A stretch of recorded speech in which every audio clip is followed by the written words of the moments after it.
दोस्तों कैसे हैं आप लोग। आशा करता हूँ ठीक ही होंगे।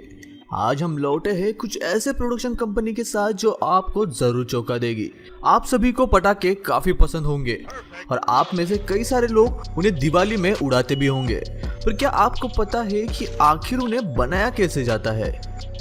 यदि नहीं तो अपनी सीट टाइट करके बैठिए, क्योंकि आज हम आपको दिखाएंगे कि आखिर वो बनते कैसे हैं। दोस्तों वीडियो अच्छा लगे तो इस वीडियो को लाइक कर दो, चैनल को सब्सक्राइब कर दो और बाजू वाले बेल आइकन पर क्लिक करके ऑल का ऑप्शन सिलेक्ट कर लो। प्लीज सब्सक्राइब करना मत भूलना। नंबर 1 पर है फुलझड़ी। दोस्तों फुलझड़ी सबसे आम पटाखों में से एक है, जिसे बच्चों से लेकर बूढ़ों तक हर कोई उनके साथ खेलता है। तो चलिए जानते हैं कि आखिर वो कैसे बनती है। सबसे पहले एक बड़ी लकड़ी में तांबे के तारों को घुसाया जाता है। इसके लिए वो तारों को एक लकड़ी से बने सांचे में डालते हैं और फिर दूसरे लकड़ी से उसे पैक कर देते हैं। बाद में इन सभी को एक लॉक के जरिए पैक किया जाता है, जो कुछ इस तरह दिखता है। अब इन तारों को एक खास तरह के पेस्ट में डुबाया जाता है, जिसके कारण फुलझड़ियां इतने अच्छे से जलती है। इस लिक्विड में डुबाकर निकालने के बाद जब ये लिक्विड सूख जाता है तब फिर से इनको लिक्विड में डुबाया जाता है ताकि वो मोटा हो सके। अब अच्छे से मोटा होने के बाद इसके ऊपर मैग्नीशियम का पाउडर डाला जाता है। ये वही पाउडर है जो जलने के बाद कुछ इस तरह दिखता है। बाद में ये पेस्ट पाउडर पर चिपक कर सूख जाती है। इसे सूखने के लिए कम से कम 2 से 3 दिन लगते हैं। अब इन्हें निकालकर एक जगह पर इकट्ठा किया जाता है। इनकी साइज कुछ सेंटीमीटर से लेकर 1 फुट तक बड़ी हो सकती है। अब बाद में इन्हें गिनकर कार्डबोर्ड के बॉक्सेस में पैक किया जाता है और कुछ इस तरह बनाई जाती है आपकी फुलझड़ियां। नंबर 2 पर है सुतली बम। दोस्तों ये बम उन बमों में से एक है जो फूटने के बाद सबसे जोर की आवाज करता है और लगभग आप में से कई सारे लोगों ने इसे फोड़ा भी होगा। तो चलिए जानते हैं कि आखिर इन्हें कैसे बनाया जाता है। सबसे पहले इन कार्डबोर्ड के बक्सों में बारूद को भरा जाता है। अब लोग इन बक्सों पर धागा, जिसे हम सुतली कहते हैं, उसे बांधते हैं। जब अंदर की बारूद जलकर बाहर निकलने की कोशिश करती है तब यही सुतली अंदर प्रेशर क्रिएट करती है और उससे काफी जोर का धमाका होता है और शायद इसीलिए इस बम का नाम सुतली बम पड़ा होगा। सुतली बांधने के बाद इन्हें कुछ समय के लिए सूखने के लिए रखा जाता है। अब इन पर हरा कलर डाला जाता है और इन्हें अच्छे से मिक्स किया जाता है। ये कलर कुछ ही घंटों में सूख जाता है। अब इन बम को वापस अंदर लाया जाता है और एक सुई के मदद से इनमें होल गिराए जाते हैं। अब इस होल में धागे या फ्यूज को अंदर घुसाया जाता है, जो जलकर बॉम्ब को फोड़ने में मदद करता है। अब उसके ऊपर लेबल लगाया जाता है जो उस फ्यूज को पकड़े रखता है। अब उसे बक्सों में पैक किया जाता है और बेचने के लिए भेज दिया जाता है। नंबर 3 पर है लाल फटाके। दोस्तों ये लाल फटाके काफी आम होते हैं। ये कम पावर से ज्यादा पावर तक हर एक रेंज में मिलते हैं। ये काफी महंगे भी नहीं होते। तो चलिए जानते हैं कि आखिर ये कैसे बनते हैं। सबसे पहले लाल कलर के पेपर को इस कटर मशीन में डाला जाता है। यह मशीन इस पेपर को गोल रोल्स में कन्वर्ट कर देता है। ये रोल 1 फुट तक लंबे होते हैं। अब इन रोल्स को पैक करके रख दिया जाता है। अब इन रोल्स को एक प्लेटफॉर्म पर अलाइन किया जाता है और कटर की मदद से फिर इन ट्यूब्स को छोटे छोटे हिस्सों में काटा जाता है। इन छोटे हिस्सों को फिर एक चौकोनी प्लाईवुड में पैक किया जाता है। अब फिर इन्हें इस फिलिंग मशीन में डाला जाता है, जो इन गोल कार्डबोर्ड के एंड्स को सॉफ्ट कर देता है। अब इन्हें एक मेटल स्ट्रिप से पैक किया जाता है। ये लाल या पिंक या हर एक कलर में बनते हैं।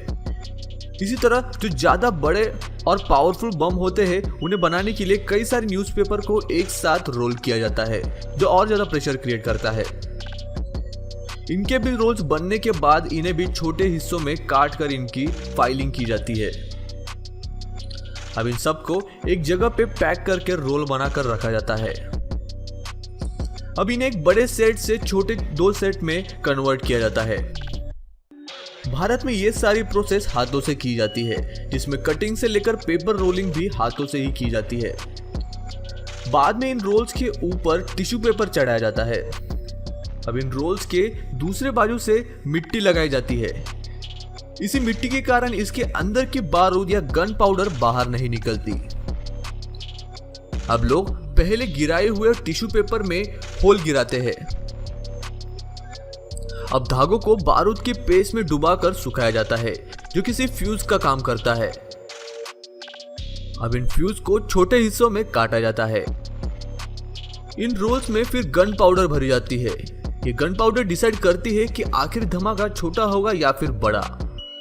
अब इन फ्यूज को लिक्विड या पेस्ट के तौर पर बनाए हुए गन पाउडर में डुबाकर इन पटाखों के ऊपर लगाया जाता है। अब एक व्यक्ति इन पटाखों को उस मेटल स्ट्रिप से बाहर निकालता है। अब लोग एक एक करके अपने हाथों से इनकी लड़े बनाते हैं। अब सबसे आखिर में इन्हें छोटे छोटे पार्ट्स में पैक किया जाता है या फिर इनके बड़े बड़े वाले रोल्स बनाए जाते हैं। नंबर 4 पर है रॉकेट। दोस्तों, बिना आसमान को चमकाए हर एक फंक्शन तो अधूरा ही रह जाएगा, जैसे कि रॉकेट के बिना दिवाली और न्यू ईयर। तो चलिए जानते हैं कि आखिर आसमान को चमकाने वाले ये रॉकेट आखिर बनाए कैसे जाते हैं। सबसे पहले बड़े बड़े कार्डबोर्ड्स के शीट्स को गोल आकार में काटा जाता है। अब जाड़े वाले कार्डबोर्ड्स को रोल किया जाता है और उनकी ट्यूब्स बनाई जाती है। अब उन सबको एक प्लेटफॉर्म पर रखकर चिपकाया जाता है। अब उन ट्यूब्स को एक रस्सी से बांधा जाता है। बांधने के बाद अब उसमें स्टिक्स लगाई जाती है। स्टिक्स लगने के बाद अब उस पर मिट्टी डाली जाती है और अब एक प्रेसिंग मशीन के जरिए इस मिट्टी और स्टिक को पैक या सील किया जाता है। अब इस रोल में होल गिराए जाते हैं। होल्स गिरने के बाद अब उसमें फ्यूज डाली जाती है। सब फ्यूज लगने के बाद अब इनको 30 से 40 के सेट में अलाइन किया जाता है। अब इन सब में ऊपर से गन पाउडर डाली जाती है। अब पहले कटे हुए कार्डबोर्ड्स को इसमें डाला जाता है। अब इनके ऊपर फिर से बारूद डाली जाती है, जिसे हम डबल शॉट कहते हैं। एक रॉकेट को पावर देकर उड़ाने के लिए और दूसरा ऊपर फूटने के लिए। अब उन्हें पैक किया जाता है और बेचने के लिए भेज दिया जाता है। दोस्तों, आपने कौन कौन से पटाखे फोड़े हैं ये हमें कमेंट करके जरूर बताइएगा। नंबर 5 पर है चुंबक। दोस्तों, चुंबक से आपने बचपन में काफी खेला होगा, पर क्या आपको पता है कि आखिर चुंबक फैक्ट्री में कैसे बनता है? सबसे पहले वो चुंबक के आकार का साँचा बनाते हैं, जिसके लिए वो पहले तो कुछ चुंबक को एक साँचे में रखते हैं और उसमें रेती भर देते हैं। अब उसे बाहर निकाला जाता है और एक्स्ट्रा रेती को साफ किया जाता है। अब उसे दूसरे प्रेसिंग मशीन में डाला जाता है, जो इस रेती को दबाता है और पूरे स्ट्रक्चर को टाइट कर देता है और कुछ ही सेकंड में ये किसी पत्थर का रूप ले लेता है। अब असली चुंबक को बाहर निकाला जाता है और आपका साँचा बनकर रेडी हो जाता है। साँचा काफी अलग अलग शेप्स वाला हो सकता है। अब असली चुंबक को बनाने की प्रोसेस शुरू की जाती है। इसके लिए वो कॉपर, कोबाल्ट, सल्फर, निकल, आयरन और एल्यूमिनियम को एक प्रोपोर्शन में इलेक्ट्रिक इंडक्शन में डालते हैं। ये 1600 डिग्री सेल्सियस तक गर्म होता है और हर एक चीज को पिघला जाता है जो उसमें गिरती है। सारी चीजें पिघलने के बाद अब सबको अच्छे से मिक्स किया जाता है। अब इस मिश्रण को पहले बनाए हुए साँचों में डाला जाता है। जैसे ये मिक्सचर साँचों में गिरता है, वैसे ही वो सारे लपटों से जलने लगते हैं। अब उन्हें नीचे डाला जाता है और हथौड़े से तोड़ा जाता है ताकि उसमें हवा जा सके और वो जल्दी से ठंडे हो जाए। अब एक चुंबक की मदद से साँचों के अंदर के चुंबक को निकाला जाता है और बाकी के मिट्टी को फेंक दिया जाता है। ये एक अलग टाइप का चुंबक है जो आकार में गोल है। इन सारों को एक रॉड पर चढ़ाया जाता है। अब उन्हें एक बड़े पाइप के अंदर डाला जाता है और पाइप को सिलिका सैंड से पैक कर दिया जाता है। अब ऊपर से सीमेंट की मदद से इन सब को सील किया जाता है। अब इन्हें फर्नेस में डाला जाता है और ये अब गर्म होते वक्त ही इन्हें बाहर निकालकर इनमें एक रॉड घुसाई जाती है जो इनमें इलेक्ट्रोमैग्नेटिक करंट छोड़ती है। अब उन्हें दूसरे मशीन पर रखा जाता है जो उन्हें चार्ज कर देता है और आपका चुंबक बनकर रेडी हो जाता है।